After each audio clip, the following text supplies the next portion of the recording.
Alright, welcome to the new slides about the topic of my presentation of research methodology. Now, let's try to understand what are the types of the research.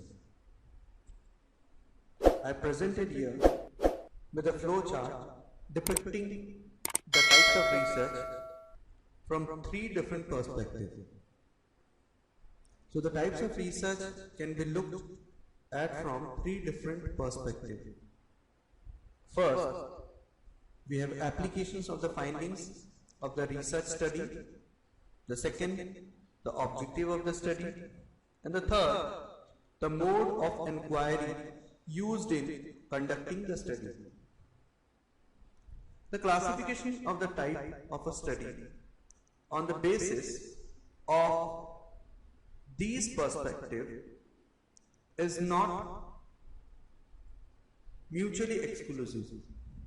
That is, a research study classified from the viewpoint of application can also be classified from the perspective of objectives and inquiry mode employed.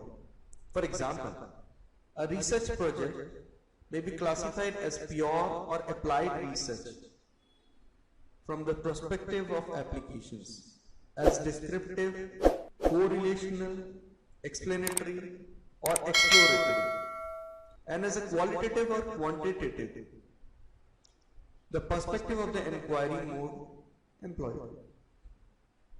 I mean to say that is from the perspective of the inquiry mode employed. So let's try to first of all understand what is the application perspective.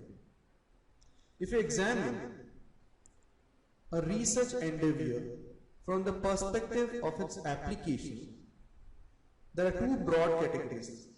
One is which we have a pure research and an applied research. So what is a pure research? A pure research involves developing and testing theories and hypotheses that are intellectually challenging to the researcher, but may or may not have practical applications at the present time or in the future. Thus, such work often involves the testing of hypotheses containing very abstract and specialized concepts.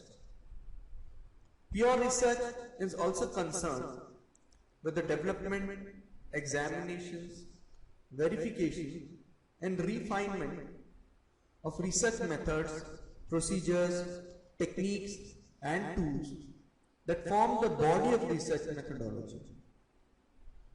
We can cite a few examples of pure research. That might include developing a sampling technique that can be applied to particular situations, developing a methodology to assess the validity of a procedure, developing an instrument, say for example, to measure the stress level in people and finding the best way of measuring people's attitudes. The knowledge produced through pure research is sought in order to add to the existing body of knowledge of research methods. Most of the research in the social sciences is applied. In other words, we can say the research techniques, procedures, and methods that form the body of research methodology are applied to the collection of information about various aspects of situations, issues, problems, or phenomena, so that the information gathered can be used in other ways, such as for policy formulation, administrations, and the enhancement of understanding of a phenomenon. That's what we have a applications perspective. Looking on to the next part of the research which we have over here, that's objective perspective. So under the objective perspective we have four sub-points over here. So under the objective types of research, it can be basically divided into two basic form, which we have that's called as in a descriptive research. Another one which we have over here, it's exploratory research. Okay, so if you examine a research study from the perspective of its objective, broadly, a research endeavor can be classified as descriptive, correlational, explanatory, or exploratory. A research study classified as a descriptive study attempts to describe systematically a situation, problem, phenomenon, service, or program, or provide information about, say, the living condition of a community, or describe attitude towards an issue. For example, it may attempt to describe the type of service provided by an organization, the administrative structure of an organization, the living conditions of aboriginal people in the outback, the needs of a community, what it means to go through a divorce, how a child feels living in a house with domestic violence, or the attitudes of employees towards management. The main purpose of such study is to describe what is prevalent with respect to the issues or problems under study.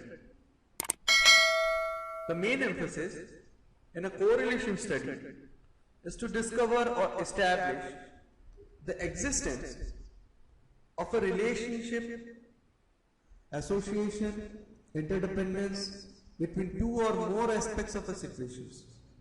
What is the impact of an advertising campaign on the sale of a product?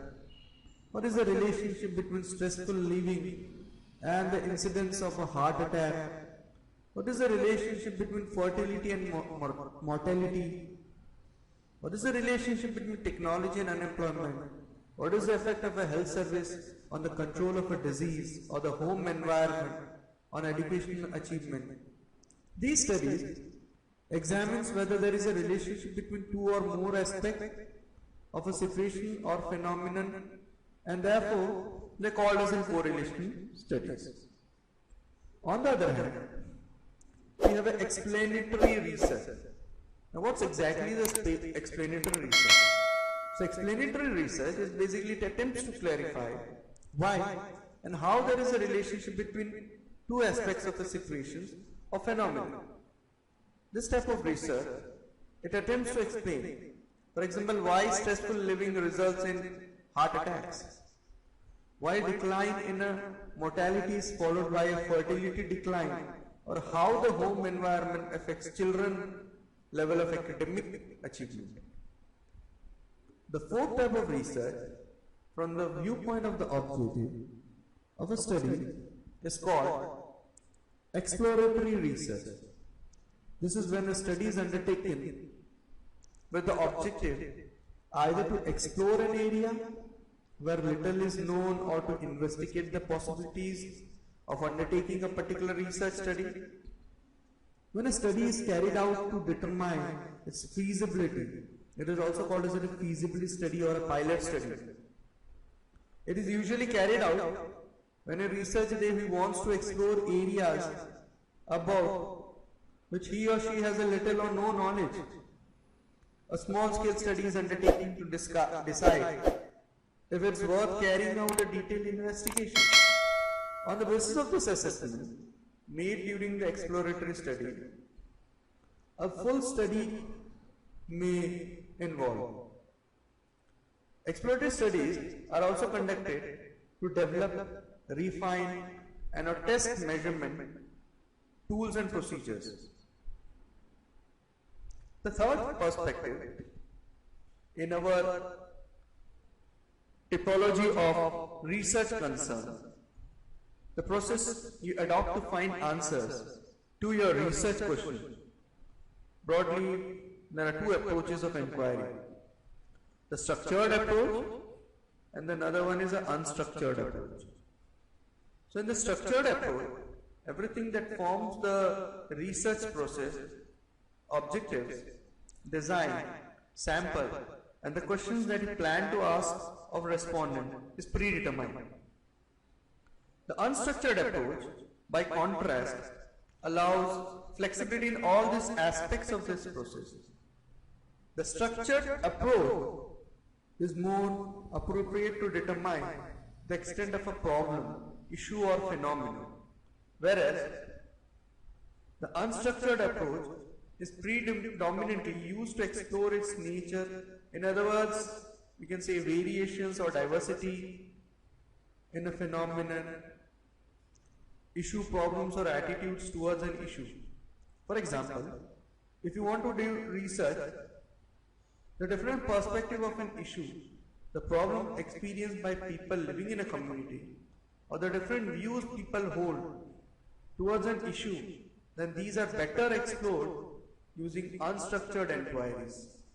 On the other hand, to find out how many people have a particular perspective, how many people have a particular problem, or how many people hold a particular view, you need to have a structured approach to inquiry.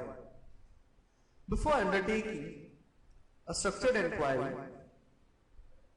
an unstructured inquiry must be undertaken to ascertain the diversity in a phenomenon, which can then be quantified through the structured inquiry. Both approaches have their place in research. Both have their own strengths and weaknesses. Therefore, one should not lock himself solely into a structured or unstructured approach. The structured approach to inquiry is usually classified as a quantitative research and unstructured as qualitative research. A study is classified as qualitative if the purpose of the study is primarily to describe a situation, phenomenon, problems or event. If the information is gathered through the use of variables measured on nominal or ordinal scales, which we call it as a qualitative measurement scales, and if the analysis is done to establish the variation in the situation, phenomenon or problem without quantifying it, the description of an observed situation, the historical enumeration of events, an account of the different opinion people have about an issue, and a description of the living condition of a community, there are good examples of a qualitative research. On the other hand, the study is also classified as a quantitative. If you want to quantify the variation in a phenomenon, situations, problems or issues, if information is gathered using predominantly quantitative variables, and if the analysis is geared to ascertain the magnitude of the variations, examples of a quantitative aspect of a research study are like how many people have a particular problems, how many people hold a particular attitude. So these are good examples of a quantitative aspects of a research. Okay. The use of statistics is not an integral part of a quantitative study. Okay. The main function of a statistics is to act as a test to confirm or contradict the conclusions that you have drawn on the basis of your understanding of analyzed data. Statistics, among other things, helps you to quantify the magnitude of an association or relationship. It provides an indication of the confidence you can place in your findings and help you to isolate the effect of different variables. As both qualitative and quantitative approach, they have their own strengths and weaknesses, and advantages and disadvantages. Neither one is markedly superior to the other in all respects. The measurement and analysis of the variables about which information is obtained in a research study that are dependent upon the purpose of the study. In many studies, we need to combine both qualitative as well as quantitative approach. For example, suppose you want to find out the types of services available to victims of domestic violence in a city and the extent of their utilization. Type of services is the qualitative aspects of the study, as finding out about them entails description of the services, The extent of utilization of the services, on the other hand, is a quantitative aspect, as it involves estimating the number of people who use the service and calculating other indicators that reflects the extent of utilizations. Thank you.